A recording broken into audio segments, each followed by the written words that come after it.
This meeting is being recorded. Okay. Just wait 2 seconds. Now I'll live stream.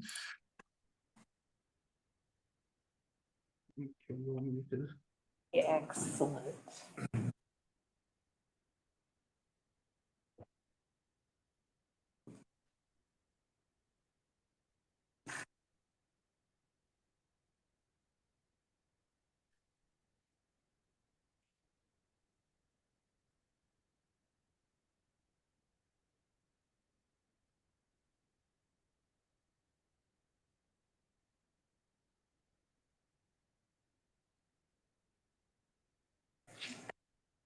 Thank you, Councillor Hood. We're now live. Thanks, Chris. Good afternoon and welcome councillors, executive leadership team, community members and council staff to today's special council meeting. My name is Brian Hood and I am the Mayor of Hepburn Shire Council. Hepburn Shire Council acknowledges the Dja Dja Wurrung as the traditional owners of the lands and waters on which we live and work. On these lands, Djarra have performed age-old ceremonies of celebration, initiation and renewal. We recognise their resilience through dispossession and it's a testament to their continuing culture and tradition, which is strong and thriving. We also acknowledge the neighbouring traditional owners, the Wurundjeri to our southeast and the Wadda Wurrung to our southwest, and pay our respect to all Aboriginal peoples, their culture and law. We acknowledge their living culture and the unique role they play in the life of this region.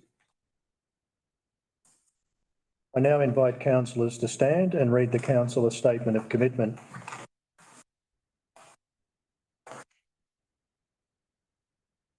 Statement of commitment. We, the councillors of Hepburn Shire, declare that we will undertake on every occasion to carry out our duties in the best interests of the community and that our conduct shall maintain the standards of the Code of Good Governance, so that we may faithfully represent and uphold the trust placed in this council by the people of Hepburn Shire. Thank you, councillors. Preamble for today's meeting. This afternoon's council meeting will be conducted in person and virtually. The meeting is being live streamed on council's Facebook page and you will be able to view the proceedings of the meeting, councillor deliberations and voting. The meeting is also being recorded and will be made available on council's website as soon as practicable after the meeting. In accordance with Rule 104.2 of our governance rules, a person, including any representative of the media, must not operate photographic, audio or video recording equipment or any other recording device at any council meeting without first obtaining the consent of the chairperson. Council supports a welcoming, respectful and safe environment for members of the community to participate at council meetings regarding issues that are important to them. Under the governance rules, members of the public present at a council meeting must not be disruptive during the meeting or interrupt proceedings. I also remind everyone that local government decision-making, unlike state and federal government, does not afford the benefit of parliamentary privilege and no protection is afforded to councillors and council officers for comments made during meetings which are subsequently challenged in a court of law and determined to be slanderous. I would now like to introduce council officers who are present in this council meeting. Mr. Bradley Thomas, Chief Executive Officer, Mr. Bruce Lucas, Director of Infrastructure and Delivery, Mr. Ron Torres, Executive Manager of Development and Community Safety, Ms. Brooke Holmes, Executive Manager of Performance and Transformation, Dr. Karina Lamb, Director of Community and Corporate Services, Ms. Natalie Martin, Manager of Financial Services, Mr. Chris White, Manager of ICT, and Ms. Rebecca Smith, Manager of Governance and Risk. Mr. Thomas, do we have any apologies for today's meeting? No, Mayor, we do not. Thank you. Councillors, does anyone have a conflict of interest to declare? No, all round, thank you. Officers that are present, I now ask whether you have a conflict of interest in any items presented before council today. No, Mayor. Thank you, officers. We now move to public participation time. As I said earlier, council supports a welcoming, respectful and safe environment for members of the community to participate at council meetings.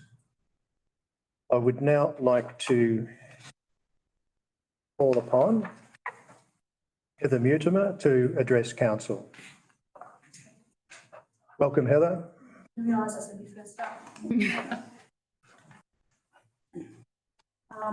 Thank you, councillors, for the opportunity to address this important meeting.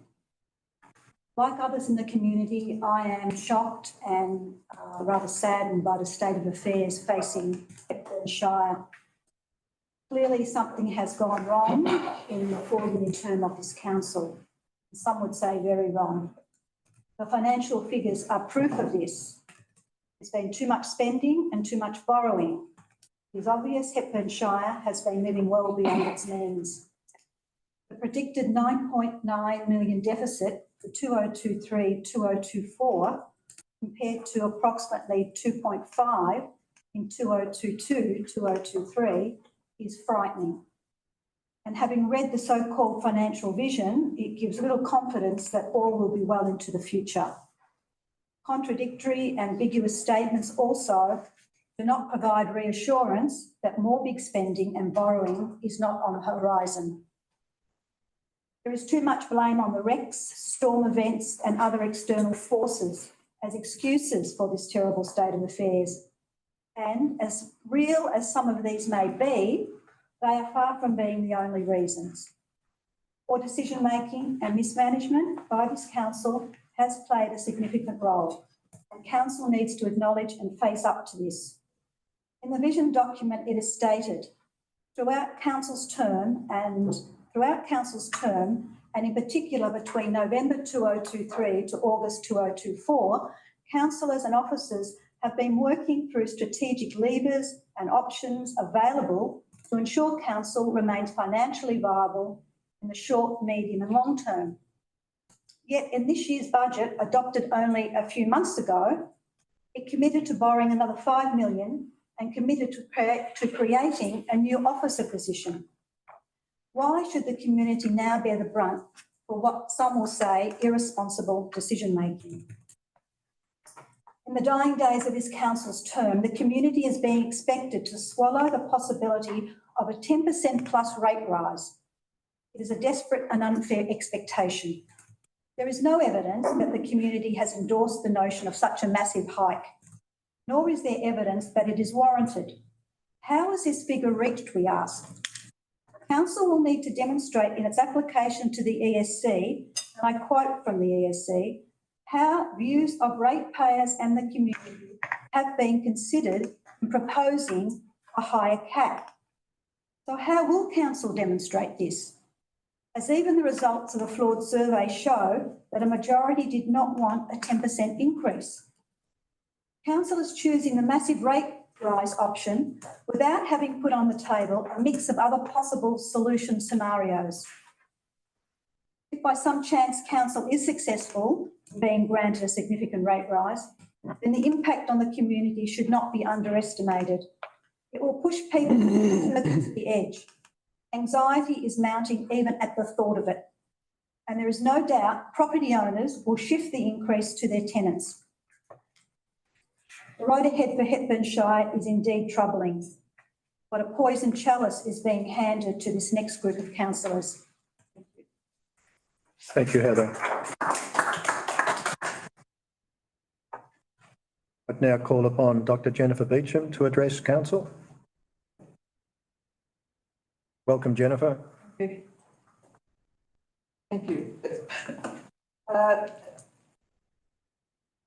suppose following on from that, the CEO's report today states that Hepburn Shire Council, we are dedicated to transparency and efficiency in the management of public funds and service delivery for our community. Very commendable. We've also been told that the council press release by the CEO last week, it was important to note the Chief Municipal Inspector for the local government. Inspector has concluded that council has taken remedial action to put in place measures to avoid future complaints of a similar nature, and the culture of the organisation implementing systemic change and improvements. We have significantly improved governance to ensure that the failure of the REX project are never repeated again. This should give councillors and most importantly the community confidence as we move forward. Now, that's where the problem starts. I think many of the officers who were part of the REX debacle and still promise transparency. The REX has cost ratepayers at least $15 million, not counting the 6.5 years lease on this property here. And we in Daylesford have no optimism about having any community hub of any kind in the foreseeable future at this rate. In terms of process, at the special meeting last week, the officers' report did not report the details of the more than 600 submissions that were made. Most unusual in reports of this kind, in fact, almost rare. Now that process had also included the public consultation. The one thing the public consultation group agreed upon that they did not want any extensions of the town boundaries. What did we get? Extension to one lot of town boundaries, a change to another lot of town boundary extensions. So my optimism about transparency and accountability is still very shaky.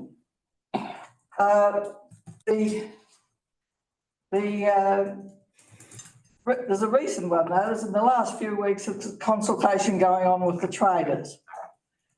4 council officers are involved. They've called consultation meetings and I'm told reliably there was no one at the first one and there was one person at the second one. Now, why couldn't those 4 council officers just walk up and down the street and make appointments to see some of the traders or to just call in on them? It'd be a lot more efficient, it'd be a lot more accurate than expecting us always to go to you. And that doesn't work. It's not working because people have lost confidence in the process. In terms of the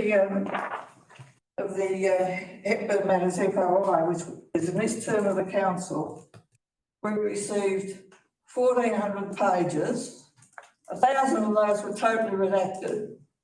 400 of them had some information on them. And I'm not going to detail that information here, but I will make it available on our Facebook. I actually don't think there was corruption in the whole REX debacle. I think it was just incompetence and inefficiency, and that still prevails. So we still proceed with doing what we've always done and getting worse and worse results. So I have Jennifer, thanks for your address. I'll have to cut you short there. We've gone over time. How much time was I given? 3 minutes. That's what we always do with our governance. Anyway, that's fine. I'm just making my point that I have no confidence, in spite of the assurances by the CEO, that things have changed. Thank you.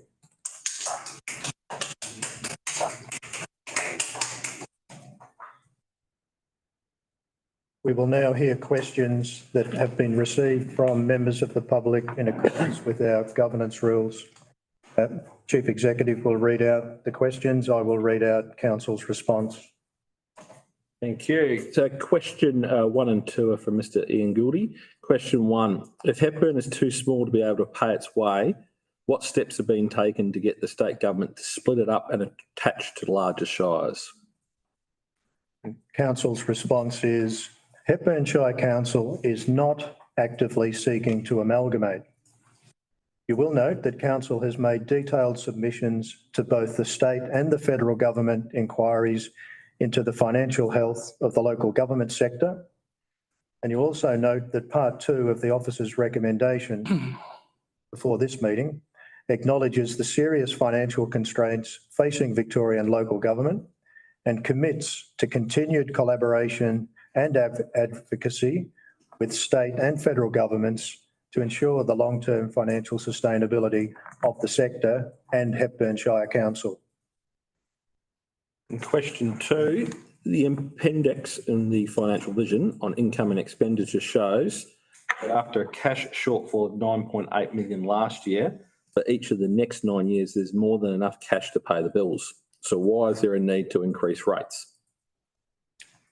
Council's response is the $9.8 million you referred to is actually the annual deficit result for 23-24, not our cash position. The result for the last financial year included a number of one-off and timing items that adversely affected the result. The deficit would have been significantly less had those one-off timing items not been incurred, but a deficit nonetheless.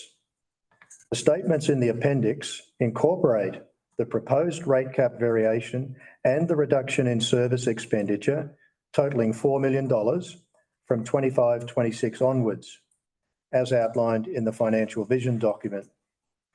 Without those proposed changes being incorporated, the outlook for the next 9 years would have shown as negative and not having enough cash available.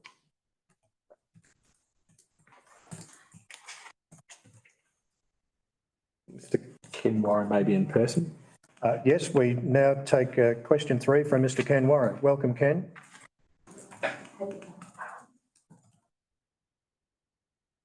Paper at home, sorry.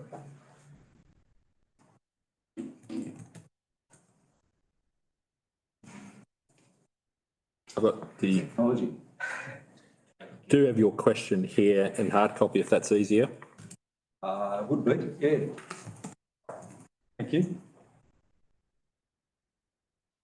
What about all the notes and stuff? Say. It's not on paper. What's going on? Efficiency.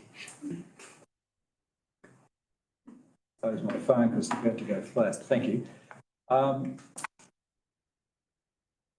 As a bit of a preamble, and in relation to the recent deliberations on the budget, on reading the financial statements, they reveal that the financial year ending 22-23 had a total interest-bearing debt of $3,902,000. Financial year 2023-24, the total interest-bearing debt $9,382,000. I make the comment that I have no recollection in budget deliberations about an increase of $6 million in debt at that time. Financial year ended 24-25, total interest-bearing debt $14 million. All of this debt relates to the term of this current council. Why has this council allowed the debt to blow out to 14 million when it was obvious that this increase in debt is beyond the capacity of the Shire to fund, particularly given the state of affairs at state government level and the increasing insecurity of grant funding, e.g. the Commonwealth Games?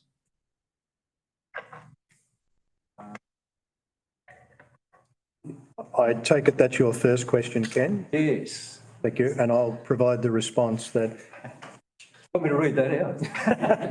It's on here. Yeah, we can swap roles. Stick with the questions, I'll give the answers. Righto. Council has traditionally held a relatively low level of borrowings and has borrowed in recent years to complete key capital projects such as the Daylesford Town Hall roof replacement and electrical repairs, Juwang Barring, the Creswick Trails project, and other capital projects. The forward projections in the long-term vision do not call for any further borrowings to be taken out, but do allow for progressive reduction of borrowings. As a marker for Council's ability to fund borrowings, we use the indebtedness ratio that compares Council's non-current liabilities, mainly borrowings, to its own source income. The Victorian Auditor General's Office notes that a ratio below 40% represents low financial risk. Council is projected to remain in the low risk category in all years, except for 24-25, where it marginally increases to the medium risk category, 40 to 60% for the 1 year. I'm allowed to disagree. My question, next question. What project or projects are contained within the total expenditure for 24-25 of approximately 21 million, i.e. debt 14 million, capital grant 7 million? There are no projects of $21 million in 24-25. As indicated in the previous response, the borrowings of $14 million will be used to fund the capital works program, as will the capital grants of $7.8 million. The adopted annual budget, which is available on our website, lists all of the operational programs and capital projects approved by council for 24-25. So the full list is in those documents on the website. Thank you, Ken. Thank you. I'll read the next question out. Question 5 is from Miss Jennifer Williamson. Hepburn Shire Council has widely deviated away from its core functions in recent years. This faulty strategy has left core responsibilities in poor condition, e.g. roads, and at the same time expenditure on a broad range of nice to haves have contributed to sharply increasing deficits and cash flow. Question is, will council revert back to its core functions and align its priorities to these functions and community needs? Thank you. Firstly, there is no legislated definition of core services in Victorian local government. Council does continue to deliver services and capital works consistent with our council plan and community vision, which are our key strategic documents, and they were derived from extensive community consultation and deliberative engagement. The financial vision emphasises that council's financial position and outlook must be a key input to the development of the council plan covering the next 4 years, 25 to 29. And question 6, also for Ms Jennifer Williamson. Given that council has chosen to adopt this expensive, extravagant strategy, why are you asking ratepayers to bear responsibility and pay for the corrections through a large rate increase during a cost of living crisis? The financial vision has been developed over the last 12 months and has included extensive community input. There is a balance of delivering reduced services and revenue raising within the draft financial vision. The result of the community engagement identified that almost 62% of the public were open to the prospect of a rate variation of some levels. Those are the questions from community members for this meeting. We now move to one and only item of main importance on today's agenda, being a special meeting, and that is the adoption of a draft financial vision covering the years 24 to 27. This is a high-level strategic document that seeks to address the projected annual cash shortfall of $4 million and consequently bring the residual risk associated with council's financial sustainability into an acceptable level of tolerance. I now ask Chief Executive Mr Thomas to introduce the report. Thank you, Mayor, and I've got a number of points that I'll try and provide a bit of an overview of the report. Can I firstly thank officers, councillors and community for the work undertaken, particularly over the last 12 months in the development of the financial vision, but throughout the term of council, and also thank community for their input in the recent engagement sessions and for the public questions today. And always happy, particularly for those submitters of today's council meeting, to meet and explain any of the comments that have been provided. The financial vision document that is before council today is not a mandatory legislative document. It's not required by the Local Government Act. However, as officers and councillors, we've worked together to proactively create this document to support our obligation towards financial sustainability and outline, particularly for the next council, but particularly for development into the council plan and budget, key parameters that should be considered when the development of the council plan and financial plan are undertaken. The financial vision 24-27 is deliberately for that period of time. And why is that? Well, that's because the majority of the actions that are recommended within the financial vision are needed to be undertaken in a short period of time to ensure the financial sustainability over the 10 years of council. Council will shortly, post-elections, embark on a process developing the council plan and the 10-year financial plan, which will be undertaken on the basis of this financial vision. The current situation, financial situation, is not just a Hepburn issue. It is an issue that's affecting all local governments, particularly in Victoria, but across Australia. In the 24-25 budget adopted by Council determined to implement reductions to the operating budget by $1.5 million while trying to minimise the impact on service delivery. $1.5 million is not an insignificant sum when you consider our operational expenditure is around $40 million. The budget in that document also identified that an annual cash shortfall of approximately $4 million exists from 25-26. And so that's why the development of the financial vision has occurred. As I indicated, this is not just a Hepburn issue. Hepburn has some unique challenges that relate to it, absolutely no doubt about that, but this is an item that's impacting on all 79 councils. There is not a council in Victoria that is not actively considering the financial challenges in front of it. Some of the items include natural disasters, the floods and storms, escalating materials and project delivery costs, particularly financial pressures resulting from cost shifting by other levels of government, and a really limited rate base and few alternative income streams. As I noted and included in today's paper, we've gone into a lot more detail in terms of those concerns and challenges and identified some opportunities in our submissions to both the state and federal government reports. We look forward to those reports and investigations being completed by the state and federal government. There's also where Hepburn Shire sits in terms of, as an organisation, we have a small population base, not with a major centre, and effectively a low rates base. Post-amalgamation, 1997, there was an audit report provided. At the time, and what has had an impact on council since, Hepburn Shire had the second lowest per capita rates in the state. It remains one of the lowest rated councils at the moment. As I said, I really thank community for their engagement on a number of core questions that we asked recently after going to the community and sort of identifying the $4 million shortfall. We asked a number of key questions about appetite of rate rises compared to service delivery, opportunities in terms of sale or development of assets, and particularly identification of key services as well.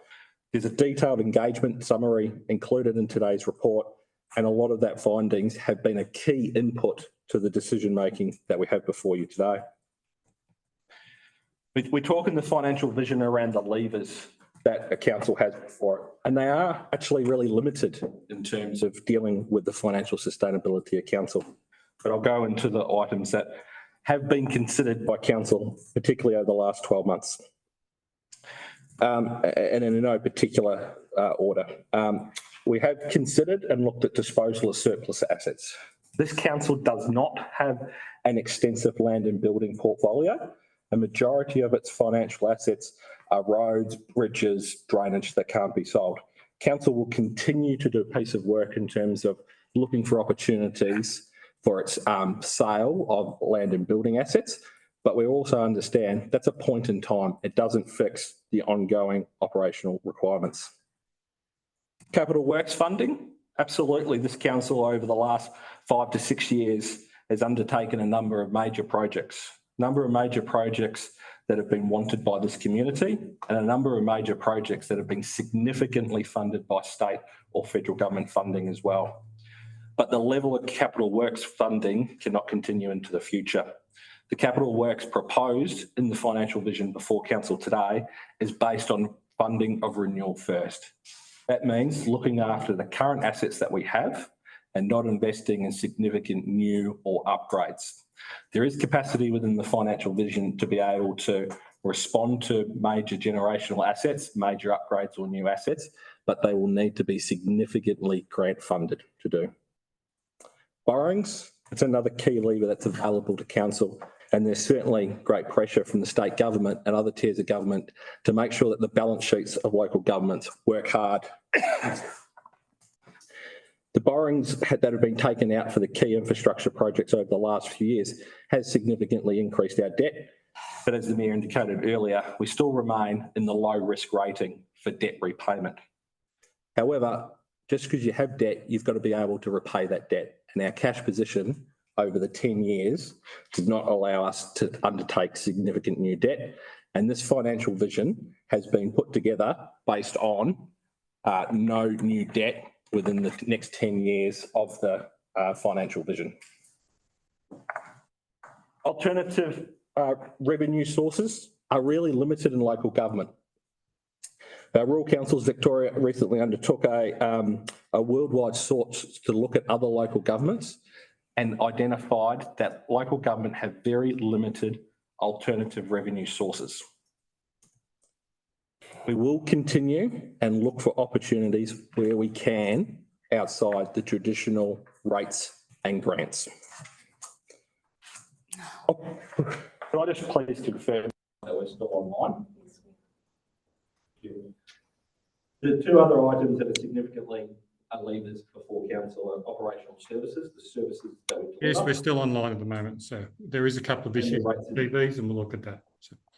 And the rates and charges, thank you. Operational services, I touched on that before. There was and is $1.5 million of operational cuts, service enhancements in this financial year. And in the officer's recommendation, there's a further nearly $2 million of proposed service enhancements, opportunities for revenue that will need to be found over the next 12 months. We don't have the detail on what they are as such, and we've really identified that to occur in the development of the council plan. And rates and charges.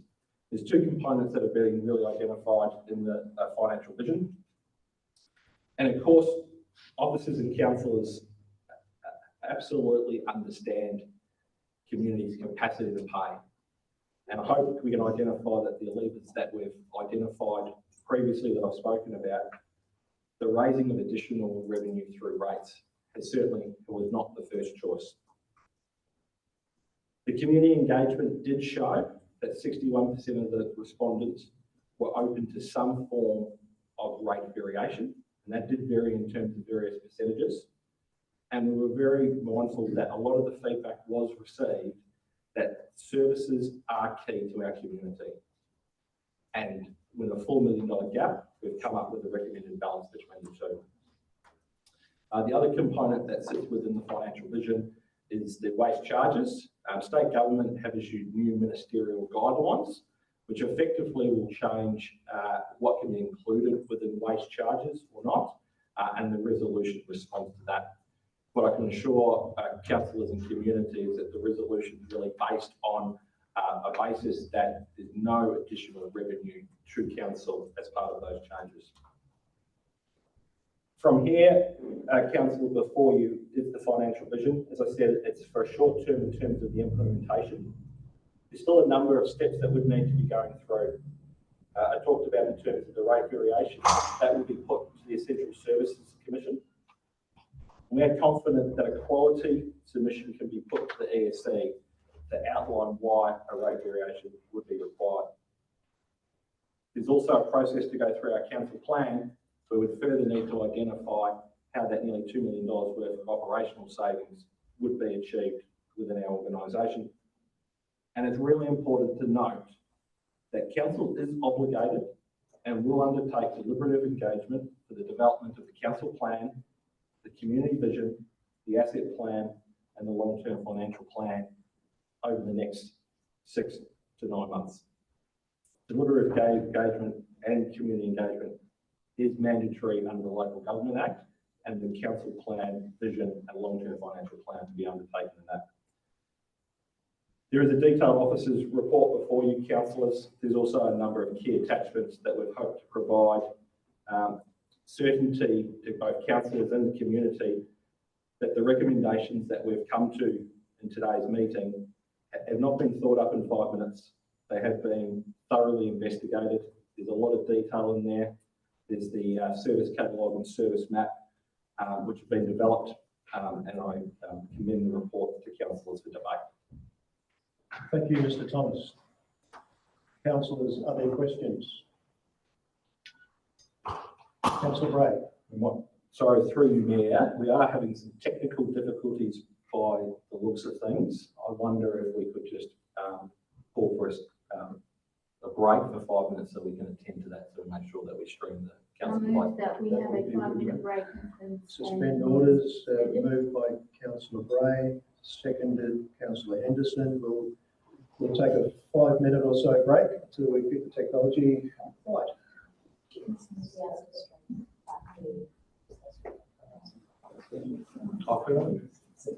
Sorry, through you, Mayor. We're still live, but just turn the microphones off. We are live streaming, but the video is not working, so potential motion would not be available.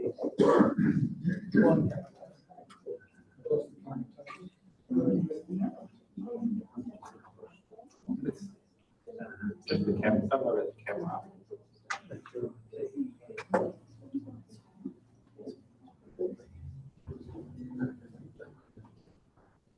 Can I just ask a question? I actually had a question that I got an email to say that I submitted it, and I noticed that it was, I asked the CEO to read them.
try that now. Is that better? Can you hear us, Mr. White?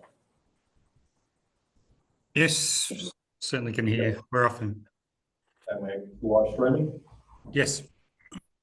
Okay, so Councillors, I'm looking for somebody to move that we resume standing orders. Councillor Hewitt and a seconder, Councillor Henderson. Thank you. We'll resume. Apologies for the technical delay. These things happen. Now, Mr. Thomas has introduced the motion before us of the officer's recommendation and the vision statement. Are there questions, councillors? Councillor Bray. Yes, thank you. Thank you for that outline, Mr. Thomas. I think it's really good to paint the picture of the background of how we've got to this place. But there was a question earlier from Mr. Warren about a $9 million deficit, which has appeared in these financials that wasn't predicted earlier in the budget process. I'm correct. Perhaps could you clarify why was that $9 million larger than what was originally predicted, and what has that got to do with timing of revenue being received, and what other factors were involved? Just to clarify that figure for us, please. yep, I can do that through Mayor. So in the appendix of the attachment is a set of financial statements which provide the actual 23-24 financials and then effectively the forecast of the financial vision for the 10 years. The deficit for the actuals 23-24 is $9.8 million, and I'll just let councillors and community know that's subject to the final audit, and financial statements will be considered by council on Monday at the next ordinary council meeting. It's higher than we anticipated for one particular reason. The financial assistance grants, which is paid by the federal government, and it's paid to all councils across Australia. For a number of years, the federal government have changed their payment times. They've often brought forward either a full amount or a large percentage of that funding. And they've done that following the federal budget and in ability to provide the funding upfront to council to assist with costs. What we've seen in the 23-24 year is they haven't brought forward that funding. And so effectively our 23-24 funding of around $6 million was actually received the prior financial year, and therefore we've received nothing this financial year, and then we'll return back to normal timing in 24-25. So it's about $6 million. It's important to note that effectively means that the 30th of June 24, given all the timing changes that they've made over multiple years, we're now back on track.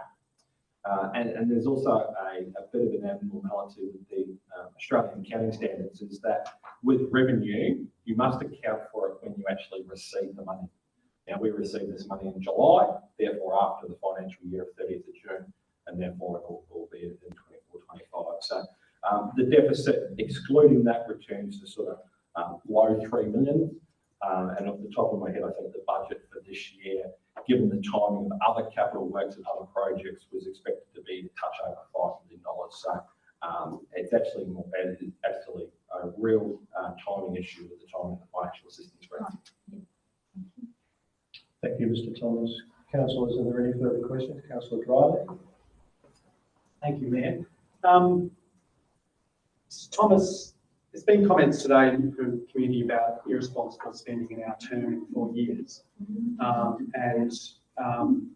wondering if you could just perhaps give some context around some of the pressures that which you have somewhat outlined, but going to sort of cause partly the storm recovery response in terms of the way council went above and beyond what was required and the community benefit around that, but also thinking about the shortfall of funding as well around that and the impacts there, but also what is beyond this 4 years in terms of the trajectory that we've come to this position, and perhaps giving some context to around that perception that the community may have of us. Thank you, Councillor. There's a couple of things in there, so I'll try and cover them all. And I think everyone will have their own opinion, but I'd sit here before councillors in the community and say it's not poor management of financials over the 4 years by any matter of it. Council has undertaken key decisions over the time and being really transparent with the community. We have to do an annual budget, and we've done that. We've consulted every time. That budget's included proposed borrowing, so we've been really clear on borrowings that have been taken out, and we've been clear on the projects that will be undertaken. This year, in this 4 years of the term, think about some of the real external impacts, and you touched on the storm impacts. So the major storms effectively of Trentham in June 21, Creswick of January 22, and even some of the further rain damage. I don't have the exact figure in front of me, but well over $15 million of expenditure incurred by this council. That is more than an annual year's capital works on top of our normal workload and on top of projects being delivered. We've delivered that at a cost to council of $3.3 million or thereabouts. So the majority of funds have been refunded or reimbursed by state and federal government. Council could have made the position not to do some of that storm recovery work, but that would have been drains, footpaths, parks and gardens that wouldn't be reimbursed by state and government, and we wouldn't have been repairing them. So council's made that decision to make sure it's a better environment for our community. I also think it's not worth forgetting this council's term has been undertaken in a pandemic. There have been financial costs, changes to the way that we run the organisation, and impacts that have never been incurred in living memory of us in terms of how we run a local government. That has had some real positives as well as negatives in terms of our financials. There's been lots of challenges on our financials in terms of decisions from state and federal governments, in terms of reimbursements that have had to be made. There's been a whole lots of positions where we've had to keep positions open in terms of staffing, but it's also resulted in, particularly in the early parts of the COVID pandemic, significant COVID stimulus funding. And state and federal government did that to keep the economy tracking along. Council benefited from that significantly in terms of massive grant funding to deliver key projects. Key projects that we would not have been able to undertake as many in this term. And so council has made the decisions, and I believe rightly so, in terms of taking that grant funding opportunities. That has meant that we've had to increase borrowings over the last 4 years, absolutely no doubt about it. But we have delivered projects such as the mechanics at Trentham, such as Dewinbarry. We've developed Creswick Town Hall and other smaller projects right across the Shire as well. And so it's been a challenging 4 years financially, and that is why, as I stated in my opening, these are challenges being focused on not just at Hepburn-Shire, but all 79 councils in Victoria. And we look forward to that. This council has before it a financial vision that can respond to those challenges and put things in place over the next 2 to 3 years to ensure the success of us as an organisation, but more importantly, the success of us as a community. Thank you, Mr. Thomas. Councillor Hewitt. Yeah, I have a question, Mr. Thomas. We have a $4 million cash shortfall that we have to address. The figures in the financial vision rely on some sort of application to the Essential Services Commission for a rate cap increase and also cuts to services. I noticed in your introduction you said that you're confident that we could put in a good submission to the Essential Services Commissioner.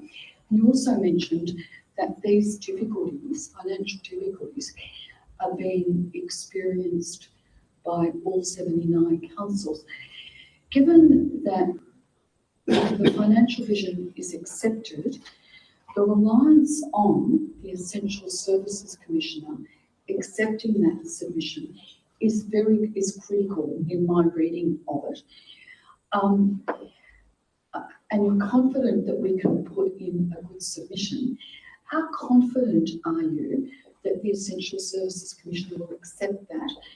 And my question would also be, are you aware of any other councils who at this point of time, given that this is a financial situation that's common to 70 or similar across 79 shires, are you aware of any similar submissions being made and what their success rate is, because it seems to me that relying on that is fairly critical for improving this. And I would just like to know what, if we, and maybe we can't tell, but what the chances of that being successful are. Thanks. Thank you, Councillor, through me. I can't sit here and tell you a percentage of confidence of the application. What I can sit here and say to you, councillors, is the financial vision puts us in a really strong position to demonstrate the need for a VCAT to the Essential Services Commission. And that's effectively what we need to do. We need to be able to show to the Essential Services Commission, we have looked at the levers available. And we can hand on heart say that we've looked at the levers available. We've increased borrowing, we've reduced capital works, we've significantly reduced operational spend. We're looking into how we utilise our balance sheet better in terms of our land and buildings. So we go with a really strong argument that we've looked at other opportunities. We also go with a strong argument because we've been through this over a period of time.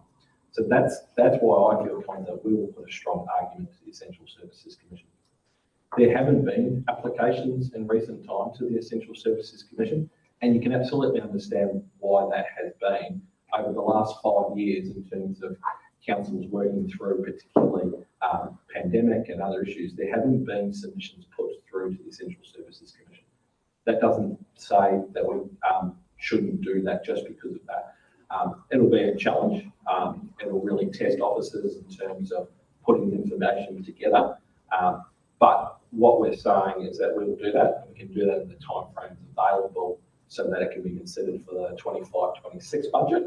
And we'll work with the Essential Services Commission. So they'll come back and say, you need some additional information on X, Y, and Z, and we'll work through providing that. And they might come back to us and say, we don't feel you're entitled to or need the whole amount of the application that we put forward. We would then come back to council through the financial vision and say, how do we respond to that? So I feel really confident that we've done a lot of work today. I feel really confident that we can articulate the challenges that relate to the local government sector, but also Hepburn, and why we'll put forward a good case, but it will be for the Essential Services Commission to ultimately check. And that's why it exists. It exists as a check and balance so that councils can't just put their rates up by what they determine.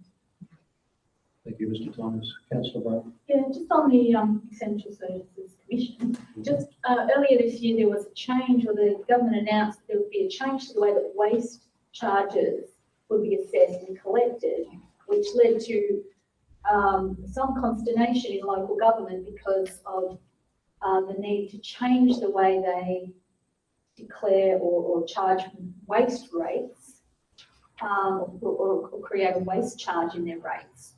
So it seems to me that, and local governments put in a request to state government to have an extension on that coming in, so that they could put in an amendment or a request of the Essential Services Commission to change the way they are actually charging their waste charges. So I'm assuming that there will be quite a few councils who are now all putting in requests to the Essential Services Commission around the waste charge issue at least. So if that's happening, perhaps you could sort of indicate what we're proposing to do in that space in these recommendations that are currently before us today. Thank you, Councillor. That's absolutely correct. So the Minister of Local Government issued new and unexpected guidelines in terms of the waste charge. It has always been and continues to be a legitimate charge that councils charge a waste element on the waste notice. The waste charge that council has currently in place is a combination between a service charge, if you have a curbside collection, and a general waste charge, which then covers a whole range of other waste initiatives. So everything from picking up the public bins through to running of the transfer stations, through to education and waste minimisation. The new guidelines narrow what can be included in the charge to effectively only the services, so the curbside services. So what councils are doing to look to be compliant with the guidelines is effectively moving some of that funding revenue that's been as the waste charge across the general rates.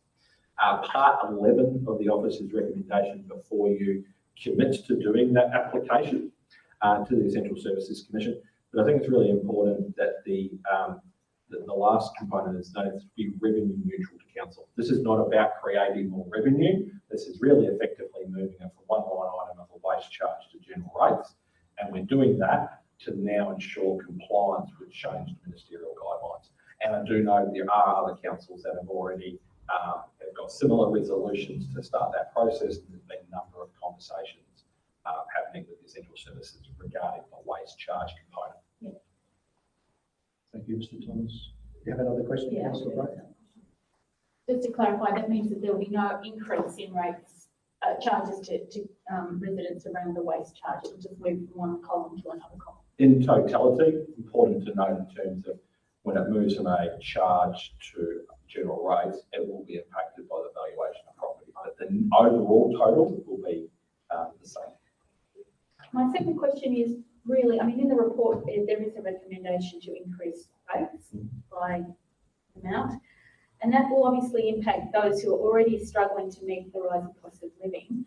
Are the pensioners in our community aware that there is actually a state government municipal rates concession that they may be entitled to, which is a 50% deduction on council rates, which up to a yearly maximum of $259.50 for the 24-25 year for anyone with an eligible pension and concession card. So I wonder if we as a council could do more to promote this to our community so that pensioners are aware that they can actually apply for that rates concession to the state government. And is it also possible for us to make them aware of our own council rebate that we offer, separate to that, which is also needs to be applied for directly to Hepburn which is current rate $21, but we are proposing to double that. So is there a way we can make that more? Yeah, and thank you, Councillor. And the short answer is absolutely. We already include a number of that information through our rates notices and websites, but we can do an added campaign to really identify that. We've got over 1,600 properties receiving that rebate, and as you indicated, council has an additional rebate in terms of the state government. One of very, very few in the state that offer that additional rebate. So we certainly do that. Certainly do some communications around that. That relates to part 10 of the officer's resolution. And I think it's also really important to note, and we talk about the capacity to pay option and absolutely real. And that's why we encourage anyone with difficulties to pay to contact our team.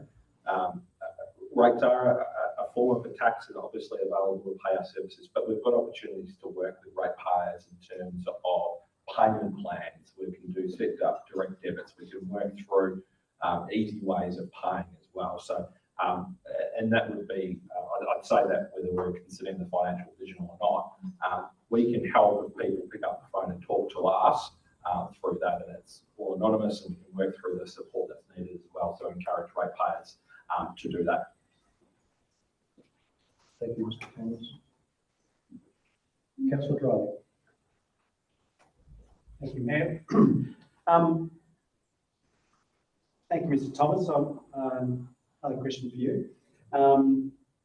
Again, it's sort of referring to some of the comments from our community today, and perception probably, more broadly around the core functions of council. And the question of whether, we have deviated from our core functions and responsibilities, and thinking about the role of a modern council in terms of that balance between providing the traditional models of the idea of roads, rates and rubbish versus some of our social and environmental responsibilities to the community, the expectations that have come with that, with community along the way. That we don't have to offer, but we do offer it for various reasons. And is there a way you could sort of sum that up in terms of what our contemporary sort of role is in that space? Try, Councillor. It is really difficult, and we indicated that in one of the public questions as well. There's not a legislative state government mandate that these are the 15 services you must deliver. but there's a lot of consistency in what all 79 councils deliver. And I'm sure I could put 100 people into a room and I'd have almost 100 different answers of what core services are within local government. What I think is really important that we have done to provide transparency and make some informed decisions is the development of the service profiles. So trying to be really clear with what we are delivering to the community and providing that feedback into that space. It's also important to note local governments have changed a lot in the last 5, 15 and 30 years time. So there is more expectation on communities, on councils to deliver core services for the community. What I think is important to note is local government's not here as a money-making exercise. Our sole purpose is to make it a better community. And so all of the services that we are delivering are with that purpose. And everyone will have their own individual thoughts on what a service a council should be delivering, where that will be really important for further community feedback is the element of the council plan. The council plan is the 4-year of each term's promise to the community in terms of this is what we are going to look at delivering as our services. And so, and that's why you see a lot of similarities in council plans develop, but you see some uniquenesses as well. And we went through one of the biggest engagement processes ever undertaken, or the biggest in Hepburn history, let alone in local government, in terms of developing a high quality council plan. And we'll go back through that because that's legislated to do every 4 years. So that's where community has another say. It's where the councillors at the time will develop and adopt their council plan, and that'll be the promise to the community of the services it's going to deliver for the next 4 years. Thank you, Mr. Thomas. Councillors, are there any further questions? Mr. Thomas, I have a question. Yep. And it goes to the management of financial risk. We've heard today that the ever-increasing frequency of storms and floods and their severity have cost council $3.3 million net over the last few years. And we've also heard that the vision contemplates cutting back what has been an expansive capital works program to only doing renewal works in order to keep assets in good condition. Should the actions contemplated in this vision be implemented, will it generate enough cash to fund the reduced capital works program and to provide any sort of a buffer against unforeseen emergencies? Yep, thank you, Councillor. So there's probably a couple of parts to that. The financial vision and sort of recommendations and obviously the modelling that then goes with it does provide a small buffer in terms of unrestricted cash, and it is a small buffer, I'll note that, so there's some capacity. There's two other items that I would draw attention to for councillors in the community, which will then provide us with the ability to respond to disasters or funding opportunities or unforeseen things. And I suppose the two of them are, one is the financial vision is preferenced on no new debt and the paying off of current debt. That would mean that in time, if council was of a mind to borrow for key infrastructure or intergenerational projects, it would have the financial capacity to. Obviously, that will be a decision for the council at the time. Down to the future, it will need to be in terms of quality business cases around the project. So it's not like this financial vision caps us out of everything and then there's nowhere to go. So I think that's really important to note. And the other important item to note is that this financial vision before you also proposes and creates a grant funding reserve. That grant funding reserve is something that's not existed previously at Hepburn Shire, and it's being proposed to absolutely be in a financial position to respond to opportunities that come up.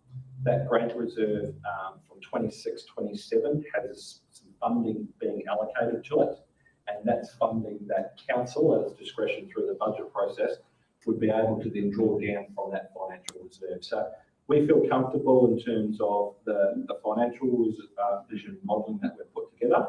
There's some tough decisions to be made over the short period of time. There's some things that would need to go to plan in terms of the essential services application. There needs to be the implementation of a council plan and the saving of the $2 million of services. So we need to do them. So let's assume council adopted the financial vision and was able to implement the objectives in front of there. It puts council in a positive financial light moving forward.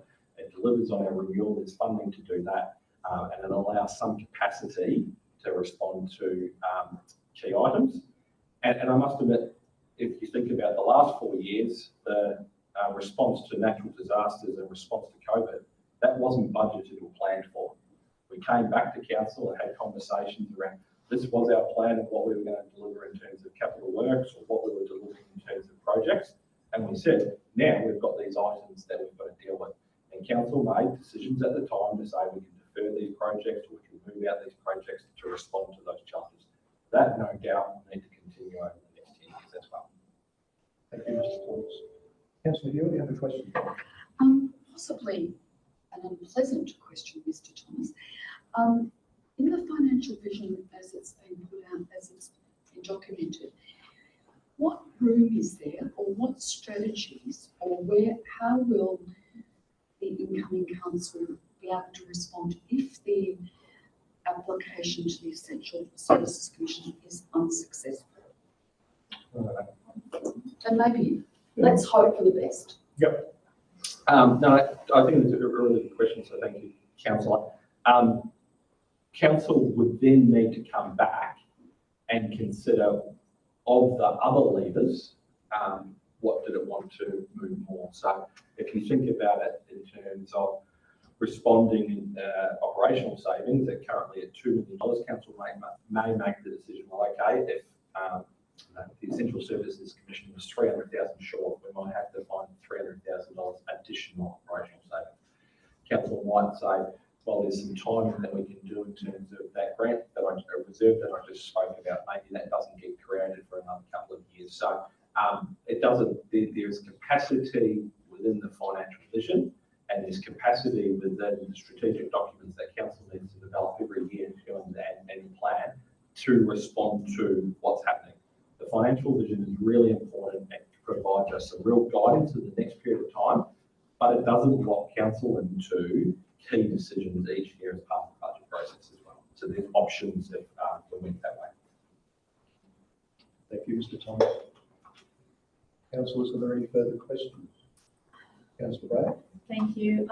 This might be of interest to Darlesford and Hepburn members. There's currently a project called the Darlesford Town Hall Community Facilities Project that we have some money in a reserve from the sale of the Rex to dedicate towards that project. But clearly this project will need more funding. It's currently just in the very early planning stages or design stages. How is that project or other similar projects that we have earmarked for potential down the track, how does that fit into this long-term financial plan? Does it exist in this plan or does it sit outside of the plan? Thank you. So those large projects don't sit directly in the financial plan, and for good sense, because we really would be estimating A, on when those projects would occur, and B, how much. And I think if anything this council has learned over the last 5 or 6 years is it needs to plan properly for large projects. You're right in terms of that project has a reserve set aside, so just over $2.1 million. That reserve therefore becomes the leveraging funds. So when council works through the process and ultimately decides what it's going to do as the Darlesford Community Facilities Project, we design it, we cost it all up, and we go, ultimately we need X, Y, Z for that project. Council has $2.1 million as the start of that leveraging. And that's where council at the time will go, okay, what can we get from state and federal government in terms of grant funding? How do we leverage that $2.1 million? And so that's what this financial vision does, is it doesn't max us out to not be able to respond to opportunities for key projects. But absolutely, can we deliver the same amount of large capital works projects that we have over the last decade? Not on the current finances and not in this financial vision, but does this financial vision have the ability to respond to some of those key projects? Absolutely. Thank you again, Mr. Thomas. Councillors, are there any further questions? That being the case, councillors, the officer's recommendation before us is in 16 parts, and we have it before us and it's been distributed in the papers. Councillors, I'm in search of a motion. Councillor Hewitt. I'm not moving the officer's recommendation. I'd like to move points 1 to 8. Point 9, change it to a rate cap variation applicable for the 2025-2026 financial year of 10%, including the applicable rate cap. And raising approximately 1.56 million. There's an additional point 11, undertake a communications campaign to inform ratepayers that may be eligible for the state government municipal rates concession of 50% deduction on council rates to a yearly maximum of $259.50. That's the amount in 2024-25 for those eligible, as well as the additional Hepburn Shire Council rebate. Question point 12 is the same. Point 13, change the figure to estimated at 2.44 million per annum. That's the operational savings or new revenue opportunities. Then 14 to 17 are the same. And 18, investigate options for managing short-term accommodation in line with the proposed short stay levy bill 2024.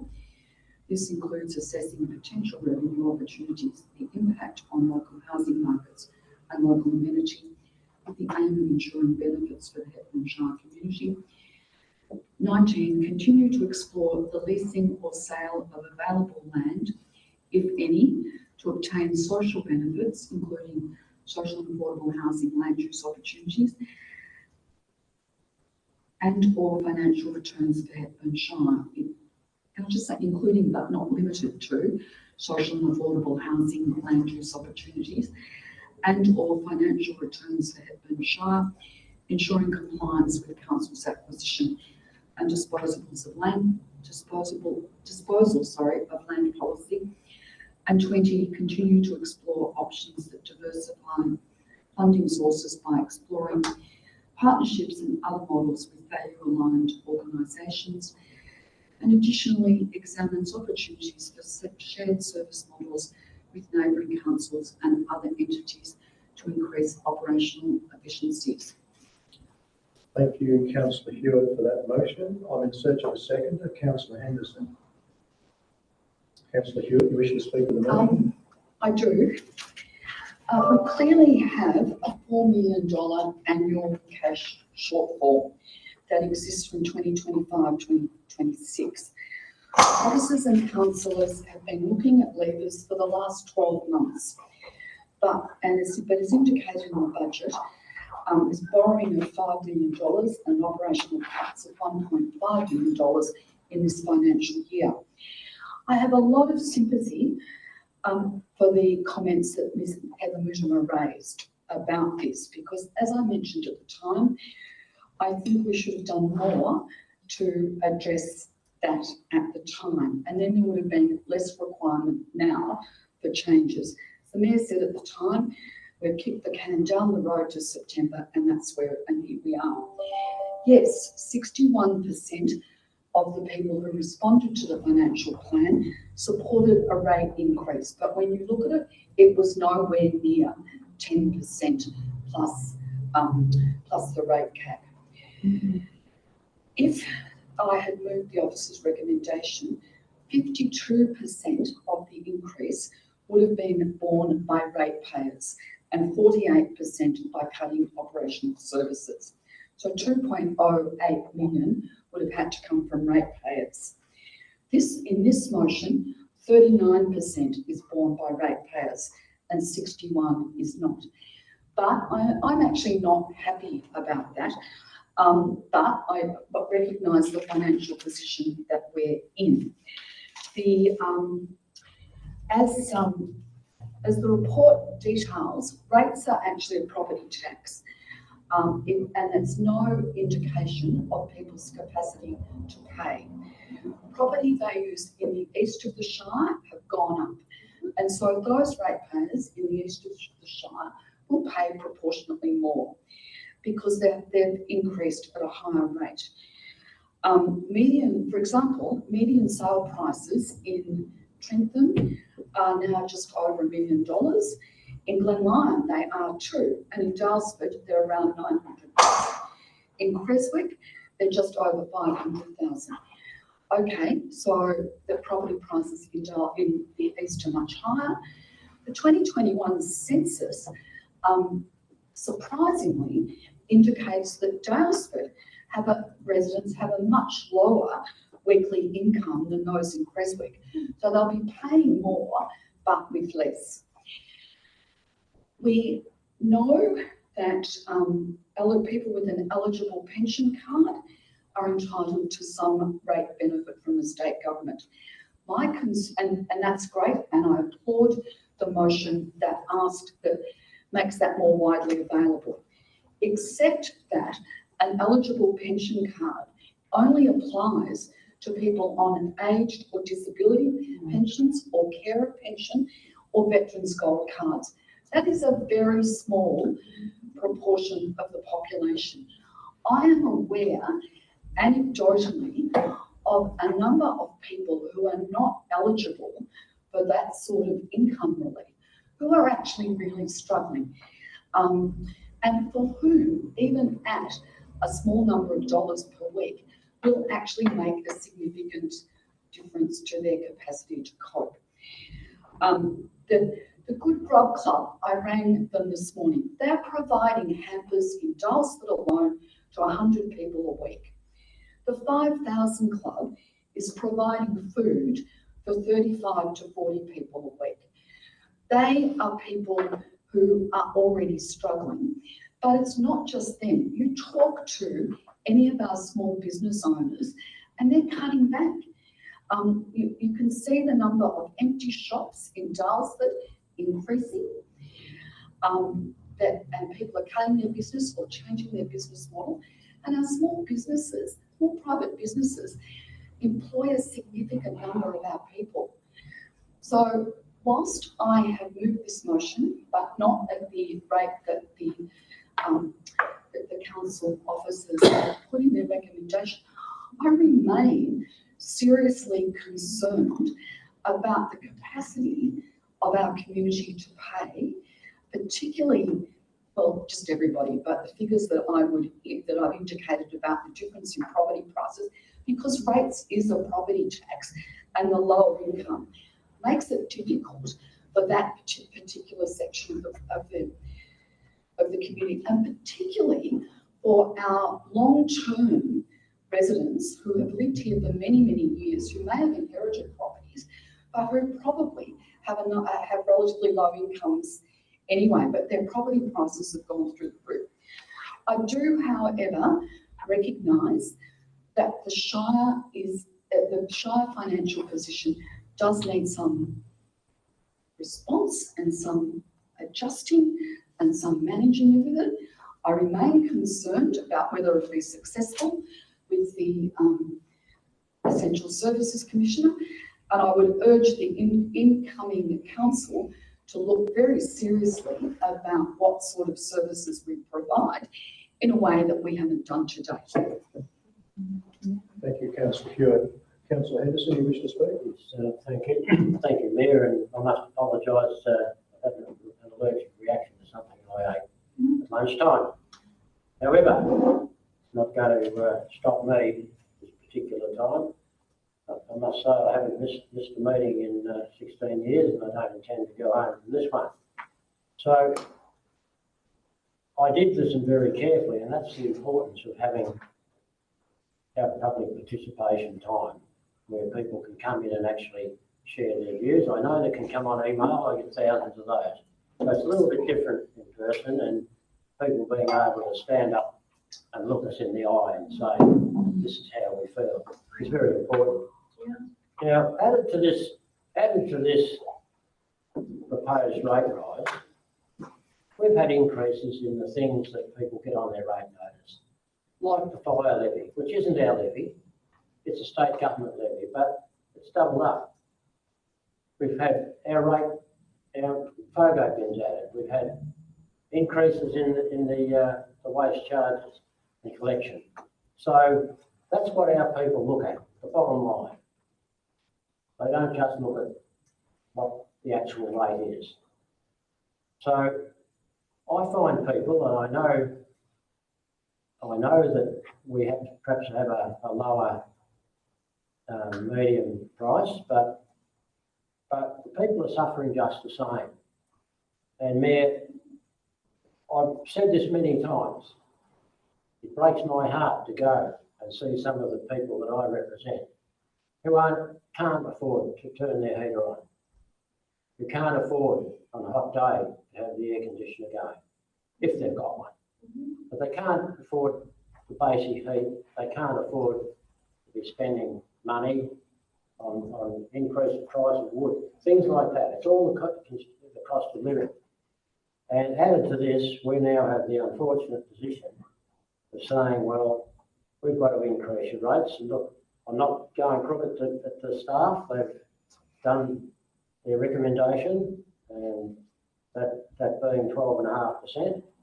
I'm in serious agreement with Councillor Ewart, although if I was perhaps not as brave as I am, I'd be suggesting that we nowhere near that. But I know that we have to stand up as leaders in our community and tell the truth. The truth is that without this rate increase, albeit 10% inclusive, we are not going to survive, and we're not going to deliver. And we're not going to deliver the things that we should be delivering. And I hear about the modern councils delivering all sorts of things. Well, roads, rates and rubbish are still very important. And they're the things that cost, they're the things that people use to get around. And the rubbish, yep, when it goes up, people have to think what they do. If they don't have decent roads, a lot of our farmers, we're a rural community. And I know that it's not true, but we hear farmers saying, what do I get? The only thing I get from my rates is the road that runs past. They forget they get all the roads in the street when they come in. But by the same token, there's potholes all over the place. And we have to look at whether we have the things that people want or the things that people need. And I think people need the basics in life. And that's why I'm supporting this. I'm very sorry for to have to say to Mr. CEO, well, you'll have to find some more cuts. I don't like doing that. I don't like cutting anybody back. But by being generous, all I'm being is being weak. And if you want to get the Essential Services Commission to agree to any form of a rate increase over and above the rate cap, we're going to have to show that we've taken the knife to our organisation and we're serious about doing whatever we can. Is it selling land? Is it cutting out some of the things that we would love to do and we perhaps should be doing in a modern society, but we can't afford to do? We can't afford it. We just got to say to people, we cannot afford it at this point in time. There may come a point in time when we can. Okay, things change and times change, and if we find ourselves in a better position, we can always reevaluate what we do. It's very hard. It's okay going forward, but it's very hard to go back. And so, much as I don't like it, like Councillor Ewart, I am supporting this 10% inclusive of the rate cap. And it's with a heavy heart that I do it, but I think sometimes we have to do what we don't want to do. Thank you.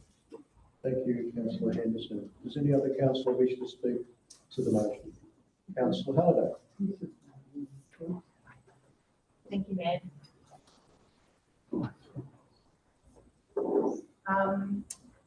So basically, I wanted to sort of comment a little bit on some of the community concerns and my perspective on the issue. And firstly, I just wanted to say it's really easy to criticise the council, this council, and blame us for the financial position the council's in.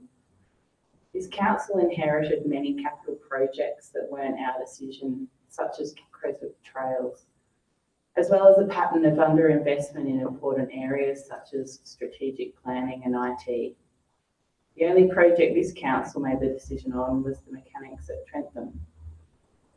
We have been faced with many difficult decisions on whether to cancel or proceed with these expensive projects that the council had committed to but couldn't afford. I don't think anything that we've done is perfect, but we've worked hard over the last 4 years to rectify the overextension of previous council decisions and investing in strategic work across the organisation. I'm proud of the work we've done, and we are leaving the new council in a much better position than we walked into.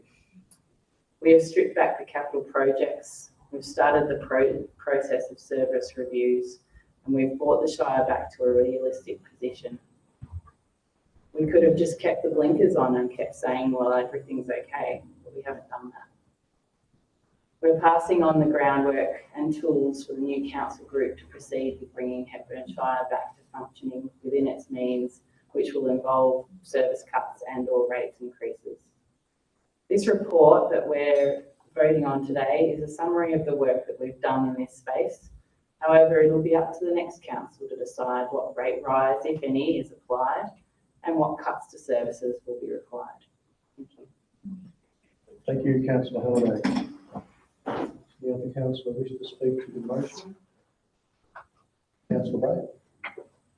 Thank you, Mayor. I just want to echo those sentiments from Councillor Halliday. We have put in a lot of work into building back the resilience and the efficiencies in this organisation. There's been a lot of background work done, and it's taken energy and money to fund those programs, but it actually has left the council in a better shape to hand on as a legacy.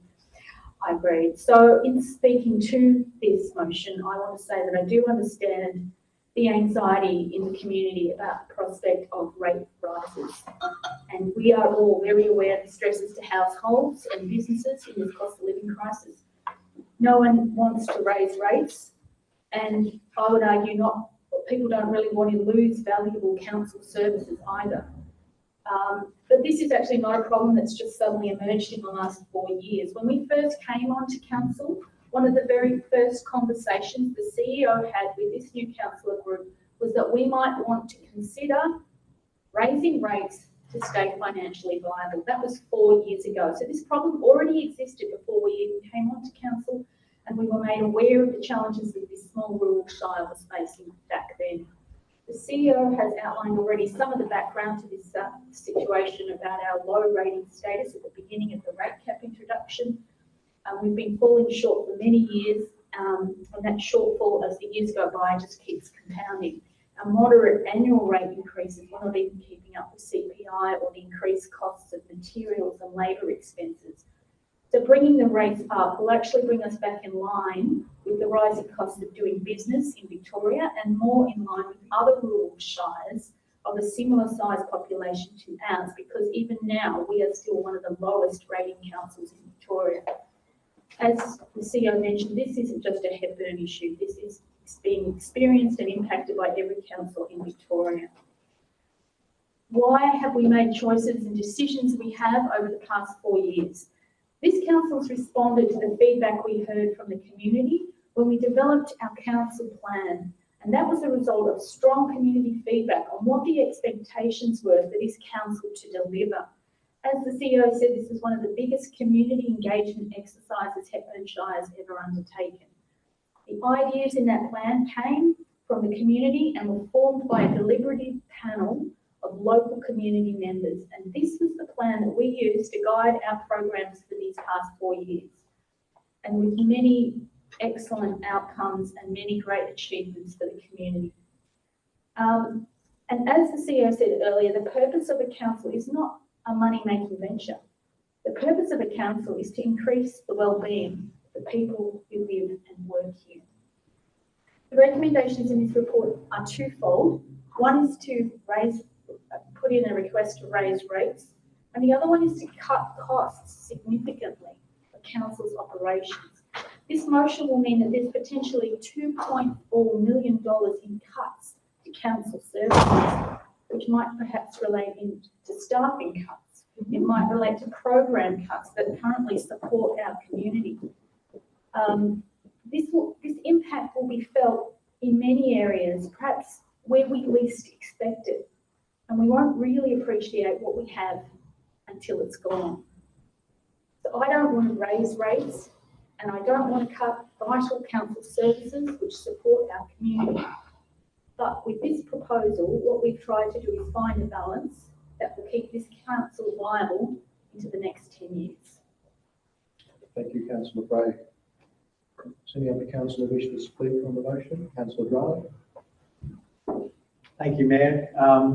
Thank other councillors for their considered words. I certainly sympathise with many of them, and it's a lot has been said, which I don't need to go over. But just to say that no councillor wants to be in a position where we haven't to consider rising rates and cutting services at the same time, and that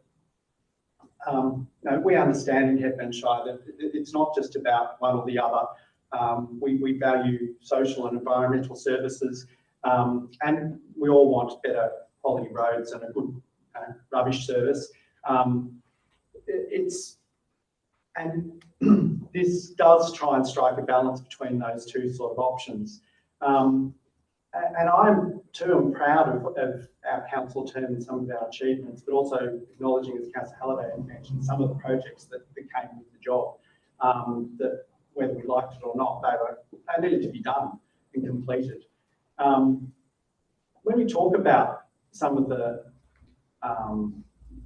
some other councillors mentioned the need for deeper cuts with some of these soft sort of services, the things we're actually talking about are things like libraries, childcare services, or there's arts and culture events that we all enjoy. We've done really good things in positive ageing for our elder community. We're talking about youth programs and support for small business. We're talking about disability access, LGBTIQA plus advocacy and support. We're talking about the services for our vulnerable people and disadvantaged in our community. These are the discretionary things the council do. That in balance, we need to find that in this decision that we're making today. And it's of course it's not an easy one. And as our CEOs outlined and other councillors have mentioned, under the Victorian government's rate capping regime, many councils like ours are experiencing increasingly squeezed and rate capping revenue growth. We're just not keeping pace with the rising costs of providing some of these services and doing the projects and renewal things that we need to keep doing. And that's coupled with the cost shifting that's mentioned with state and federal governments passing responsibilities down to local councils with corresponding funding. And we're seeing that in some of the waste area too at the moment. So the financial deficit we face is not a short-term issue, as we've heard as well. It's as a result of sustained underfunding and growing demand for services and expectation in our community about the quality of life that we all would like to have and expect to have. We're committed to exploring in this motion, which I'm happy to have included, a couple other ideas around ways that we can explore alternative revenue streams. And we have heard that it is quite difficult for councils to find other streams of revenue beyond the normal sort of straightforward approaches. But in this motion, we've included a proposal to explore the short stay levy bill opportunities that have arisen through legislation changes at the moment, and the revenue that might come from short-term accommodation regulation. There may be limited opportunities, but ensuring that local housing markets, community amenities are protected and the benefits stay within Hepburn Shire. The second addition was we'll explore the sale and lease of available land with a focus on social benefits for social affordable housing and other opportunities. But we also understand we need to comply with Council's land acquisition disposal policies. Other areas of funding sources that we can, and partly already exploring, but around diversifying our funding sources through partnerships with other organisations. So it could be community groups, it could be philanthropic bodies, it could be other businesses that are value aligned with the council. And I think there are opportunities there for us to explore in a ethical way about how that might happen. So we do need to rethink how we deliver services, I think, in this Shire. And we have a lot of challenges, particularly around being that we're spread out compared to a lot of other councils. We have all the other external factors that have been happening in the last 4 years. And we have a grants model that our CEOs alluded to, where we suddenly find ourselves with the opportunity to do a major project. I think we need to, in this vision, look about what is the resilience model for our future of the Shire? How do we actually make better decisions around prioritising different projects and services? And I think that is partly the problem that needs to be solved in our next council plan, is what are the regenerative and sustainable things that we can institute beyond cutting costs and raising rates that are obviously necessary to remain viable in the short term. But there is a bigger picture at stake, I think. Thank you, Councillor Dryley. Councillor Hewitt, I'm mindful that all councillors have spoken for the motion, but if you wish to exercise your right of reply, I will entertain that. Thank you. Look, I think it's clear from what everybody said that all the councillors have said that there's a recognition that nobody, if they had a choice, would voluntarily go for a huge rate increase. You can, the community and members of the public will be able to see that there are differences in how we understand how we got there, what we should do about it, and what factors have led to that. That's fine. That's why you have debates. The motion before us is to have I think it's, I've forgotten how many, 18 parts to the motion. It's a complex motion that 20, sorry, thanks, Councillor Bray, 20 parts to the motion that does include a number of initiatives, including making our position clear to state and federal government, etc., doing lobbying, doing advocacy.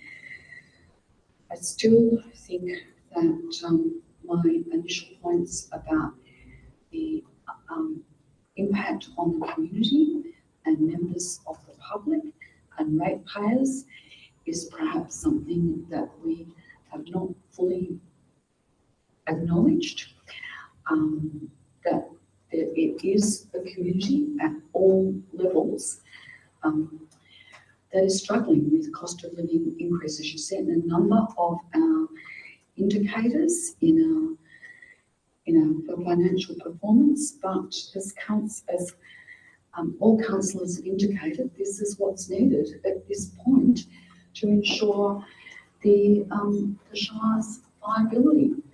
Been some good questions raised about the future of the Shire and the models that might take, but that's for another day. Thank you, Councillor Hewitt. Councillors, I'll put the motion to the vote. All those in favour, please indicate. And I declare that's carried unanimously. Thank you, councillors.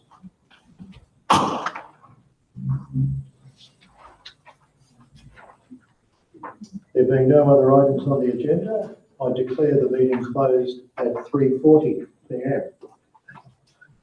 Thank you to community members present and those watching online. Thank you for your questions and comments. Thank you for your participation. Mr. White, can you please confirm your offline?